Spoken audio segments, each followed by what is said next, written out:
Hi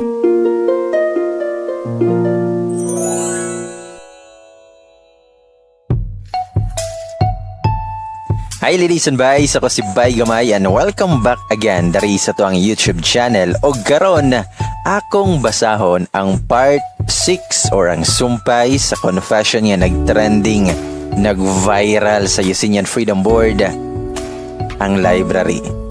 Ato na siyang tawagon nga part 6 kay mo ni siya ang ikaunom nga confession ni Miss Anne.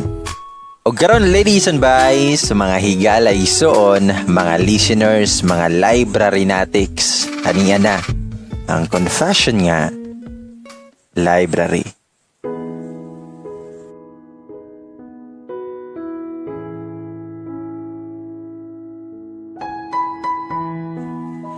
Anyong isayo, bitaw, 2021 na. Kumusta mo? In love na ba ang tanan? Or gabulag na ang tanan? It's me again and again. Hi man. Magkatawa ko since nabot og part 5 ni akong confession. 6 gani unta if i-appeal lang nato ang update. Sige na. Ako na ning i-end ring dapita para mahuman na jud ta. Back that day nga kasal ni Kurt, syempre nasakitan kayo ko eh. So gamay maoy nasad ko pero wala ko naginom-inom oy. Abi pa lang di ta gwapa. Bitaw joke. Nagpadala ko og gift nila through LBC. Abi pa lang niya, char. Bitaw. Gapadala ko sa mga gipamalit na ko nga sanina ni Ethan og sapatos. Sumoto ako na lang sad gihapit ilhang gift. Then mingon akong mama nako nga mas gipasakitan ra nimo imong kaugalingon anang imong gibuhat na. Mitubag ko sa akong mama, okay ra na ma. Last na bitaw ni. After that, gikat na nako akong communication nila bisan sakit kayo. Kay lagi ang bata mingawon ko an mangita nako. Moto nga ni desisyon jud ko og pinahugot. As in, bisan isa sa pamilya niya akong gikat ang communication. I forgot on sa to nga day nga nikalit og chat si Kurt nako using another dummy account. Naa siya sa work ato, duty daw siya. Sa iyahang kakulit nga maskig busy, ako siyang gi-add sa GC kung diin na added to ang mga untouchables. An na-remove rasad siya. Matod pa niya, maulaw koan. After that, gi-block na sad nako siya. Dayon na ay ni-message nako through text, asawa di ay ni Kurt, nga ipahatag na lang daw ang custody kay Kurt.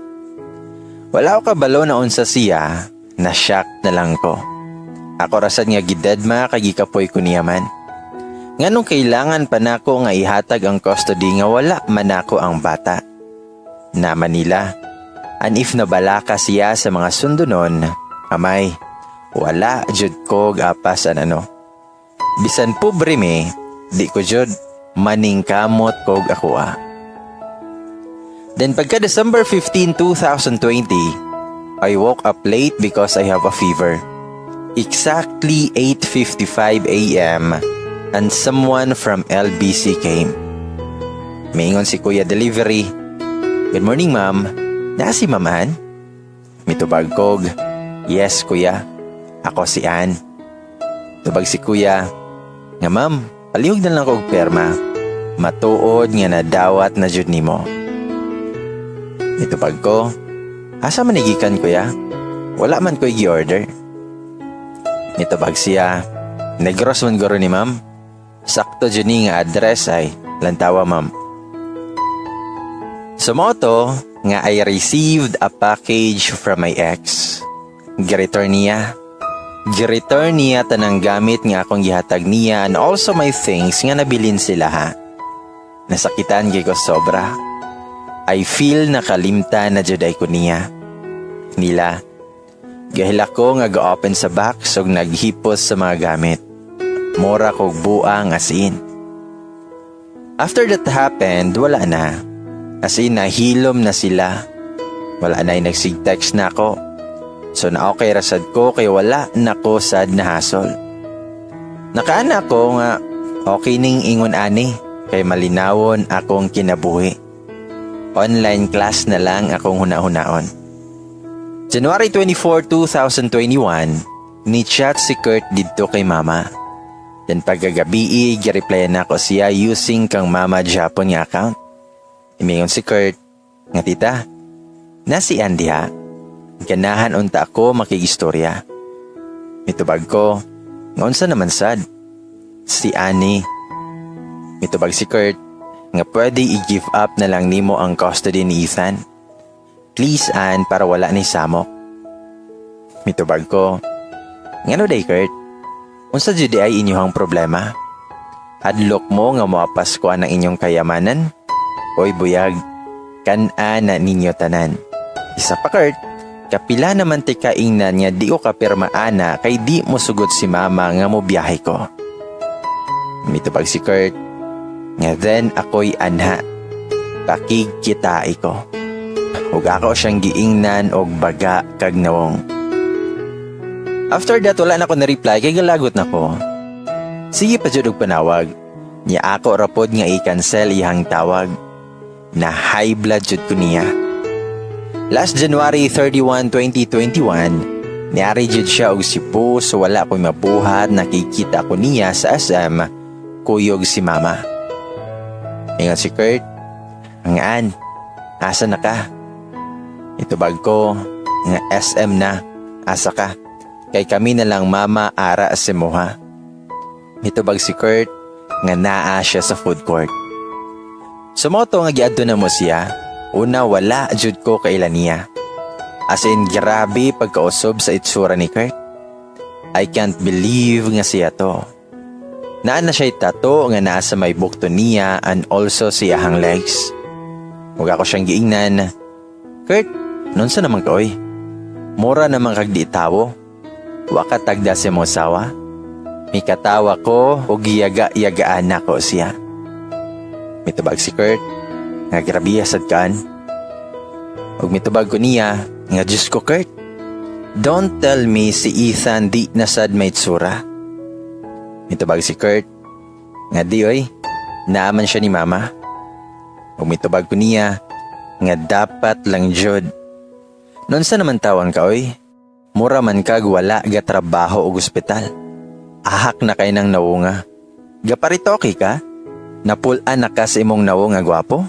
Maong gapabati na kag nawong? Mitubag si Kurt, sa mukan oy. Ug may katawa siya. Ug mingon akong mama, nga bitaw dong, nganong gapatato man intawon ka? Lain kaayo lang tawon. Gapatato unta ka sa lawas dapit, pero kana sa di dako. Mitubag si Kurt, nga lagi tita, saon taman. Then mingon ko niya, Diyos ko Kurt, guwapa kay ko niya ikaw na unsa naman ka. Ayan oh, bihis na bihis ako. Dahil may katawa ko. Seryoso Kurt, Ginoo ko. Mitubag si Kurt, nga lagi, kabalo ko. Then ako siyang giingnan, nga pagpa-haircut be. Sumoto nga nangadto mi sa salon, gapa-haircut ang buing, baling katawa ni mama, yatis kayo. Then iadto mi og bench, gipalitan ako siya og sanina. Then palitan sa nako siya og sapatos, pero dili sa bench, nakalimot ko unsay name ato. Siyempre iyahang kwarta ang gamit, buing man di ay. Si mama sige katawa, ahaka dyan kayo. Pagkahuman nangaon mi, tayang gihatod na mo siya sa hotel kung asa siya naka-check-in. Nako siyang gingnan, ngadto na mi oy, guwapo na ka, ay padala sa babaye oy, nabuing naman goro ka. Dan mitubag si Kurt, nga salamat Ann, salamat tita. Ann, di ko ni mo ihatod ugma. Ako siyang itubag, nga gagi. Ihatod, I'll pick you up tomorrow here. So you better not to be late or else mag-isa ka nga mo adtog airport. Iingon siya, yes ma'am. Then may katawa. Then may tubag ko niya, nga ma'am bitaw, nawong nimo, murag pulo kabuok asawa giatiman. Hala oy, nonsa naman ka? Wala jud ka ing na si mong asawa nga pagpa-haircut.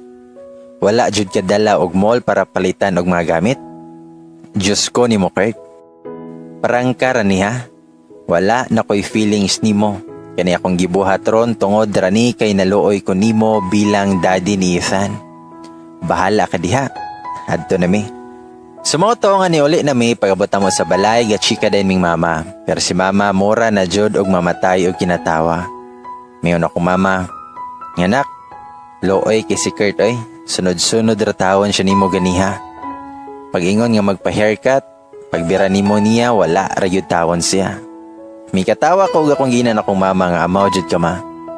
Mitubag akong mama, nga bitaw nak, nagkatawa ko gasunod-sunod ninyo. Then mitubag ko nga, naunsa naman jud good to tawon siya ma.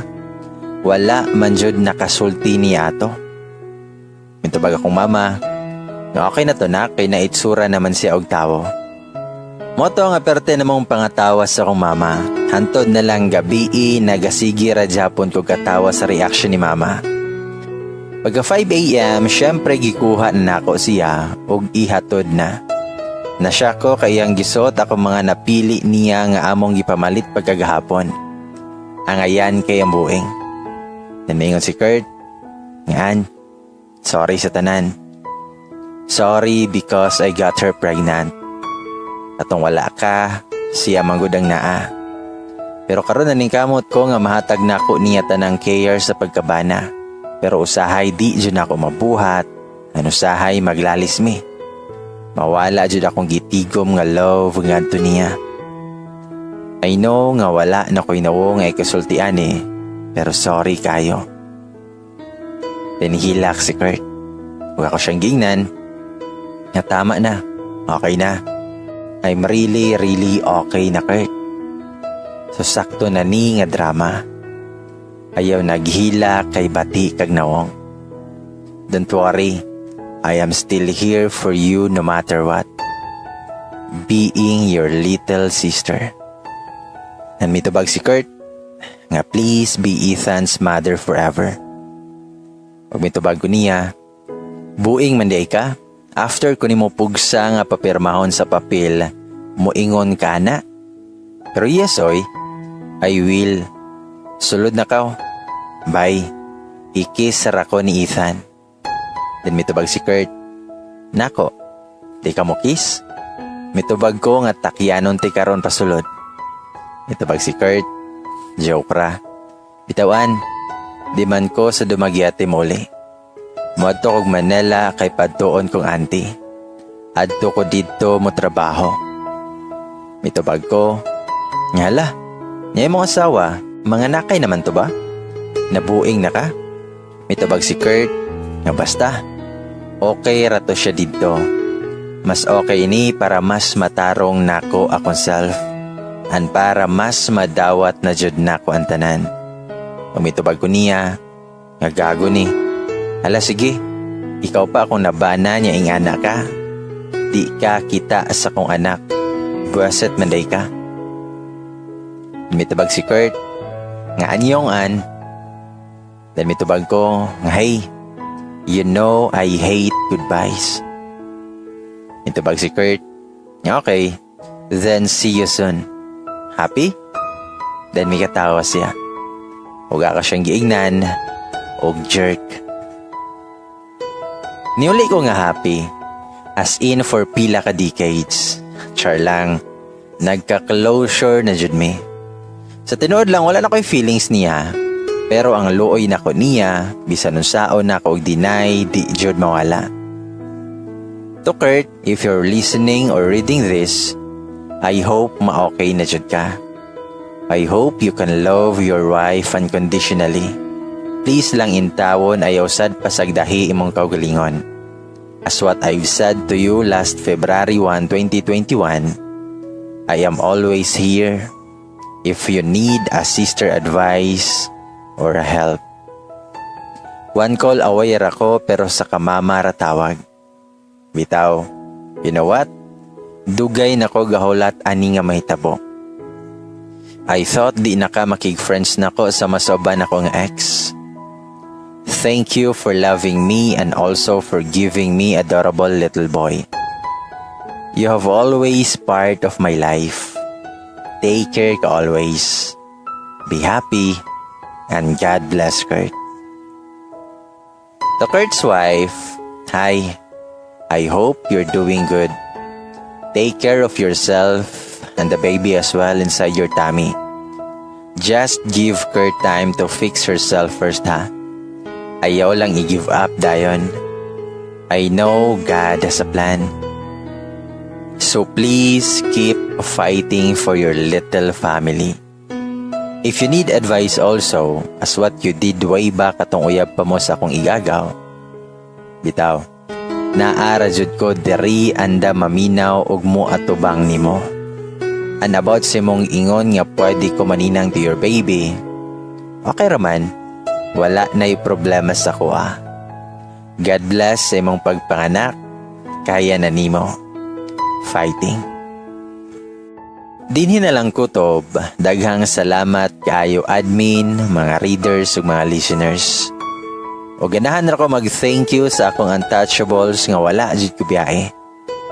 Thank you ninyo and God bless everyone.